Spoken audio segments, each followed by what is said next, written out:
They had to start this thing somehow.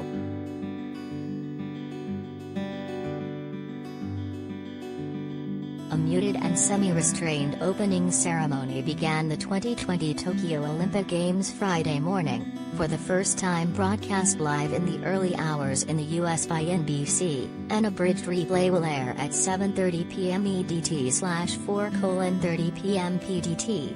Nowhere near as bombastic as ceremonies from London or Beijing, but still struggling to find the right tone. The Tokyo opener will be less remembered for its spectacle and more for the pandemic environment in which it aired.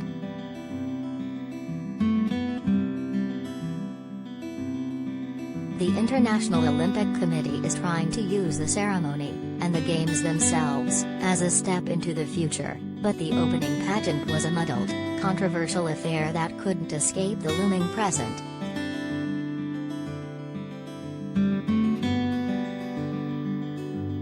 It was an odd, sometimes awkward, and tonally dissonant 4-hour presentation that tried to balance the weight of the ongoing pandemic with the joy and elation that usually accompanies the world's most prestigious athletic competition. There were fireworks, but no big audience to cheer for them.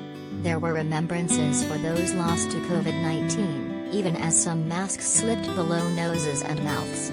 IOC President Thomas Bach spoke of hope and resilience, while Japanese protesters vociferously denounced the games outside the stadium. The theme was one of triumph over a common foe, except that the world is nowhere near completely defeating the deadly virus.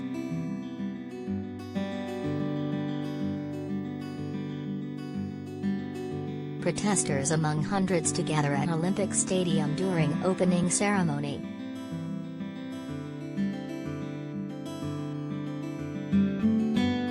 There is no way around it, we are in the middle of a pandemic. These games are controversial, especially here, with many of the Japanese people worried about inviting in the world as the virus has spread, NBC's ceremony co-host Savannah Guthrie said as the ceremony got underway at 8 p.m. local time. But Olympic officials have pressed on, out of tradition to honor the work and dedication of these athletes and yes, in aspiration that somehow sports still has the power to connect us and to heal us.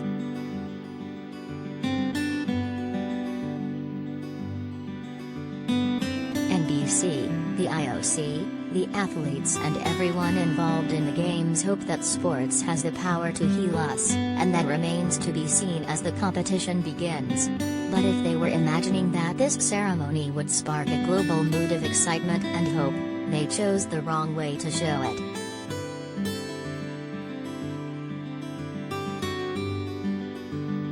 The ceremony opened with a video clip-heavy package that documented the years since Tokyo was announced as the host of the 2020 Games.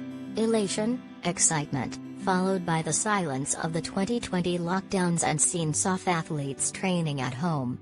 In the stadium, we saw the kind of cultural performances that are often a key part of these ceremonies, including a segment honoring ancient Japanese carpentry and an interpretative dance representing the human heart and circulatory system. It was a mixed bag, but the moments that focused more on the skill of the dancers were far more successful and entertaining.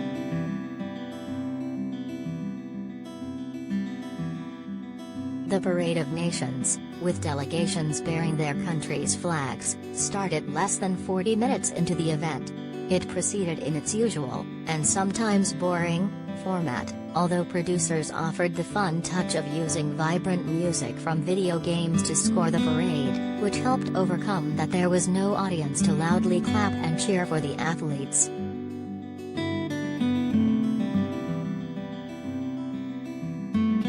Two shirtless flag bearers for Olympic opening ceremony, oiled up Tongan joined by Vanuatu rower.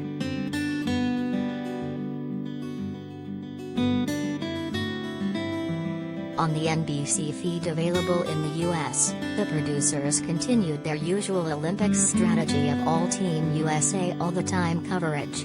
Guthrie and co-host Mike Tirico interviewed American athletes including Megan Rapinoe, while Qatar and Kazakhstan marched through the stadium. The network also cut to commercial breaks during the parade, picture-in-picture style, athletes from smaller countries walked as Peacock and Toyota ads appeared on an adjacent screen.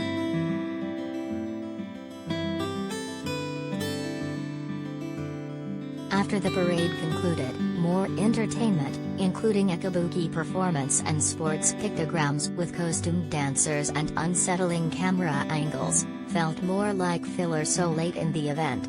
A rendition of John Lennon's Imagine by a Japanese children's choir, and performers from around the globe, including John Legend representing the Americas and Keith Urban representing Oceania, were clearly meant as a source of inspiration. But considering last year's much-maligned celebrity viral video of the song, it felt more like a parody of the cynical, corporate attempts to capitalize on the pain of the pandemic rather than genuine emotion about this world-altering virus.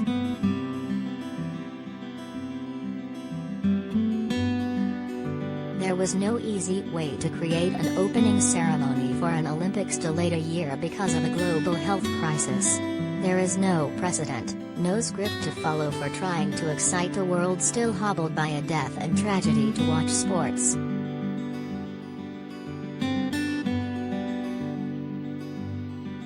Tokyo Olympics opening ceremony, Naomi Osaka lights torch as games officially begin.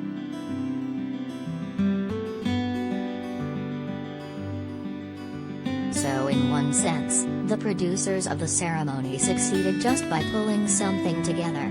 As tennis star Naomi Osaka was given the honor of lighting the Olympic cauldron, there was a small sense of awe. But in another, especially considering the controversy behind the games and the toll they are taking on Japan and the world, this lackluster ceremony is a huge letdown.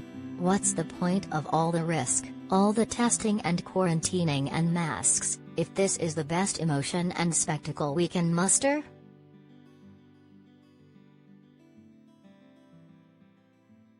Maybe once the athletes get involved, things will improve.